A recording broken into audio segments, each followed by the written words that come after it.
Siapa yang tidak tahu Kecamatan Tambora? Kecamatan Tambora menjadi yang terpadat dengan keadaan rumah yang sempit.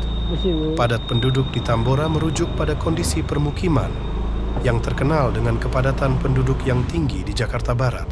Di daerah ini, rumah-rumah cenderung berjejer rapat, seringkali hanya berjarak beberapa meter antara satu dengan yang lain. Hal ini disebabkan oleh banyaknya penduduk yang tinggal di wilayah tersebut, yang membuat lahan perumahan menjadi sangat terbatas. Rumah-rumah di Tambora umumnya memiliki luas yang kecil, dengan struktur bangunan yang sederhana seperti rumah susun yang menjulang tinggi. Walaupun kondisi cuaca hari ini sangat panas, dengan cahaya sinar matahari yang menyengat ke bumi, tapi di sini sinar matahari terhalang oleh bangunan yang cukup tinggi. Karena keterbatasan ruang, seringkali ruang tamu, dapur, dan kamar tidur berada dalam satu ruangan yang sama. Kondisi ini mencerminkan tantangan besar dalam hal privasi dan kenyamanan bagi penghuninya. Selain itu, infrastruktur seperti jalan dan fasilitas umum di Tambora juga bisa menjadi kurang memadai untuk mendukung jumlah penduduk yang tinggi, mengakibatkan kemacetan hingga ke gang kecil. Namun itulah keunikan di Kecamatan Tambora.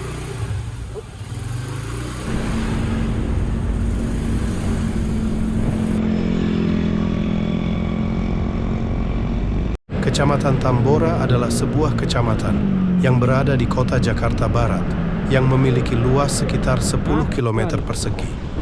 Kecamatan Tambora berbatasan dengan Kecamatan Taman Sari di sebelah timur, Kecamatan Palmerah di sebelah selatan, Kecamatan Cengkareng di sebelah barat, serta Kecamatan Pademangan di sebelah utara. Kecamatan Tambora terdiri dari beberapa kelurahan, di antaranya adalah Kelurahan Tambora, Kelurahan Angke, Kelurahan Krendang, Kalianyar, Jembatan Besi, Jembatan Lima, dan Kelurahan Pekojan. Jumlah penduduk di Kecamatan Tambora cukup padat dengan beragam kegiatan ekonomi dan sosial yang berlangsung di sana. Wilayah Tambora memiliki berbagai fasilitas umum seperti pasar tradisional, pusat perbelanjaan, sekolah, rumah sakit, dan sarana transportasi yang memadai seperti stasiun KRL yang beroperasi di Kelurahan Angke dan Duri. Kecamatan Tambora adalah salah satu kecamatan di Jakarta Barat yang terkenal dengan kepadatan penduduknya. Wilayah ini merupakan salah satu yang paling padat di Jakarta, dengan banyaknya permukiman padat penduduk, terutama di sekitar kawasan permukiman informal, kampung, yang telah ada sejak lama.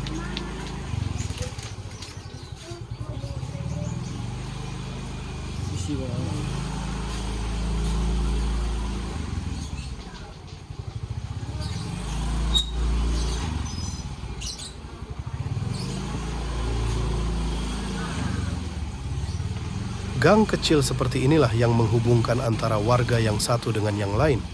Karena mobilisasi yang sangat tinggi, jadi hampir perekonomian di sini sangat berkembang pesat. Dan setiap rumah di sini pasti memiliki usaha seperti warung makan atau sembako. Ketika Anda mengendarai motor di jalan raya, Anda hanya perlu hati-hati agar tidak kesenggol motor yang lain. Tapi saat memasuki jalanan di sini, Anda juga harus hati-hati agar tidak kesenggol orang yang lagi duduk persis di pinggir jalan.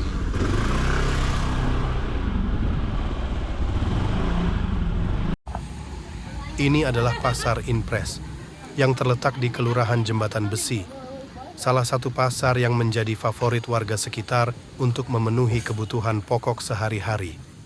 Selain Pasar Inpres, ada juga Pasar Pos Duri yang terletak di samping rel kereta api. Seperti pasar pada umumnya menjual berbagai macam sayuran dan 9 bahan pokok lainnya.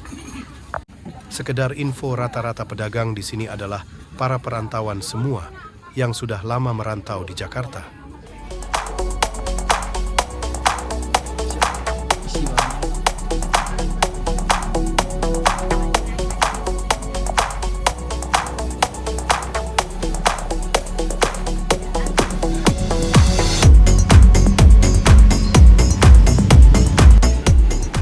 Ini adalah gang pertama yang saya masukin.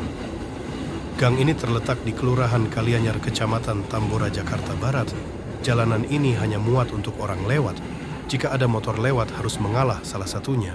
Terlihat model bangunan di sini rata-rata menjulang tinggi ke atas dan hampir berdekatan atapnya antara rumah satu dengan yang lainnya. Dan cahaya matahari terhalang oleh bangunan rumah ini.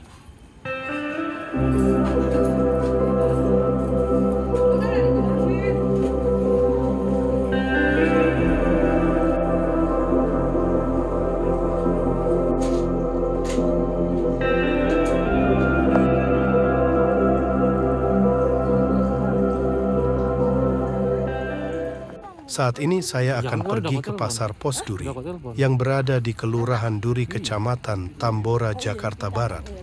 Harus berhati-hati karena ini melewati rel kereta api. Harus tengok kanan kiri. Dan itu adalah stasiun Duri yang melayani kereta api Bandara Soekarno-Hatta. Jam segini masih ada.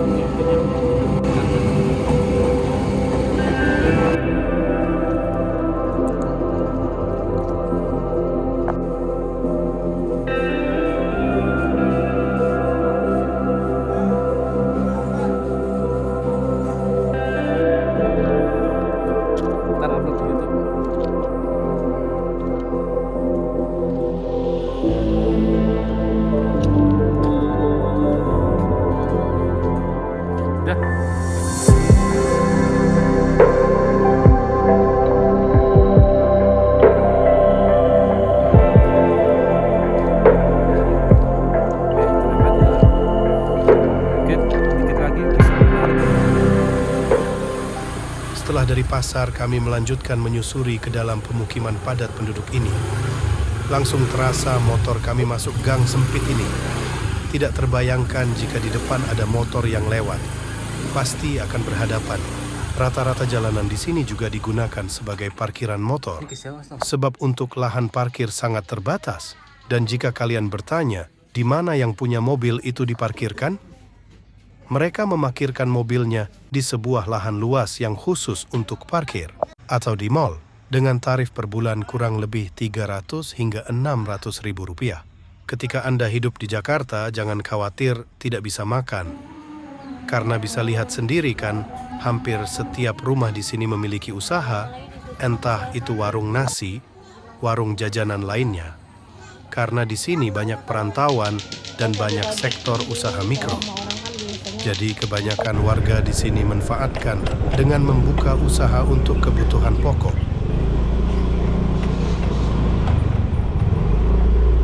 Ayo, dan ini jalur yang paling sempit nih, harus ngalah kalau lewat sini.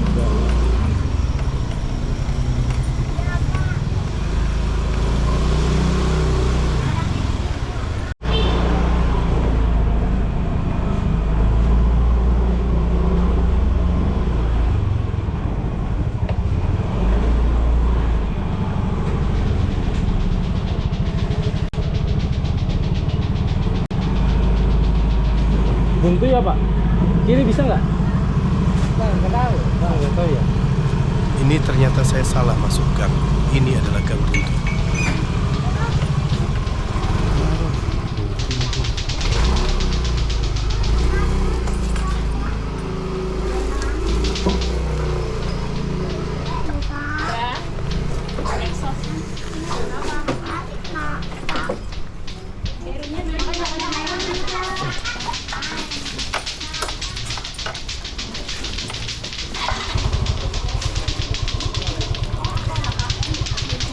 Iya, Dek. Ternyata gang buntu.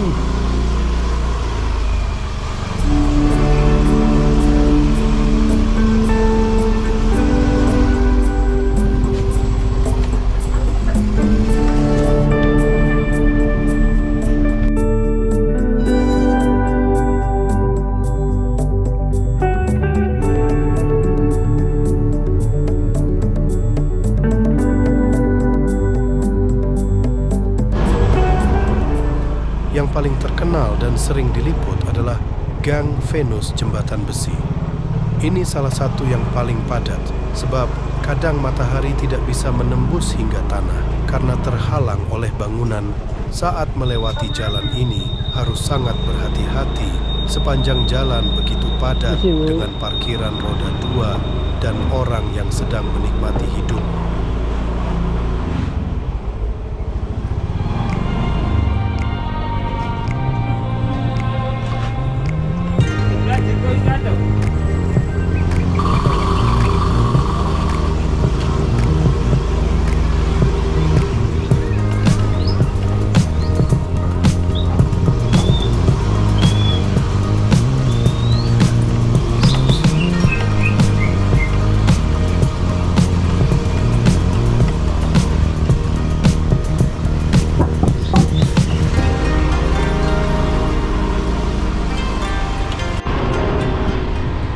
Selanjutnya saya beralih ke Jakarta Utara, melihat sisi lain kota Jakarta yang jarang terlihat, seperti sebuah pemukiman yang berada di bawah jalan tol.